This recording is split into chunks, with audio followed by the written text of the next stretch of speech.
लेकिन आप एक चीज देखें ना, ये आप अगर फॉर्म 45 की बेज़ाब्तियों की आप बात कर रहे हैं, तो अब हम्म। फाइफन की अपनी रिपोर्ट है 2018 के अंदर 90% जो है फॉर्म 45 जो है वो अब उम्मीदवार को मिले ही नहीं थे।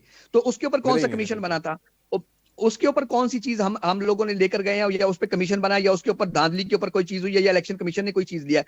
प्रॉब्लम यह है कि यहां पर पीटीआई ने एक असूल बनाया हुआ है, जहां वो जीते हैं वहां पे इलेक्शन शफाफ है, जहां वो हारे हैं वहां पे धांधली है।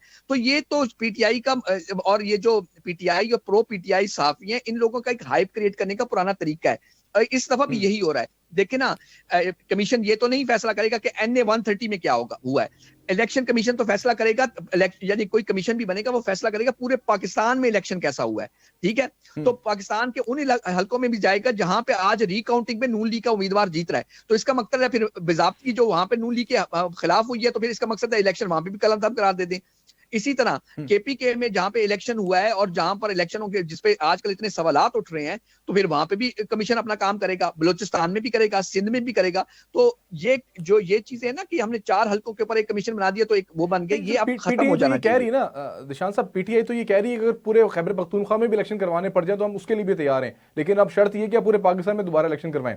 अब देखें, ये देखिए खुरम जी खुरम दस्तगीर है, ये आपके साहिर अफजल तारड़ हैं, देखें बड़े बड़े नाम हैं जिसके हवाले से वो भी वहां पे हारे, लेकिन खुरम दस्तगीर खान भी यही कह रहे हैं कि हम सबूत इकट्ठे कर रहे हैं, उसके बाद इलेक्शन ट्रिब्यूनल में जाएंगे। हो सकता है कि उनको वहां से कोई रिलीफ मिल जाए, लेकिन जिस तरीके से को 8 नशिस्तें ऐसी हैं जिसको रिकाउंटिंग के बाद पीएमएलएन को वो सीटें वापस मिल गई, तो इस तरह की चीजें सवालिया निशान तो फिर भी उठता है ना कि अगर रिकाउंटिंग के अंदर एक जमात अगर जीती हुई हार के दोबारा सीटें किसी और जमात को जा रही हैं, वहां पे भी साफ नजर आ रहा है कि कोई बेजाब्तगियां हुई हैं। मुनज़्ज़म, जाहिर सी बात है, मुनज़्ज़म धांधली की तो बात हम नहीं करते ना, मुनज़्ज़म धांधली की बात तब होगी जब कोई कमीशन फाइंड आउट उसमें अपनी फाइंडिंग्स पेश करेगा कमीशन के सामने। लेकिन इसके हवाले से फिर शक शुबहात तो फिर कायम है ना अपने, क्योंकि पीएमएलएन के भी बहुत बड़े बड़े ऐसे बुर्ज हैं जो इस बात को क्लेम करते हैं कि शायद हमारे साथ जो है वो नाइंसाफी हुई इलेक्शन के अंदर।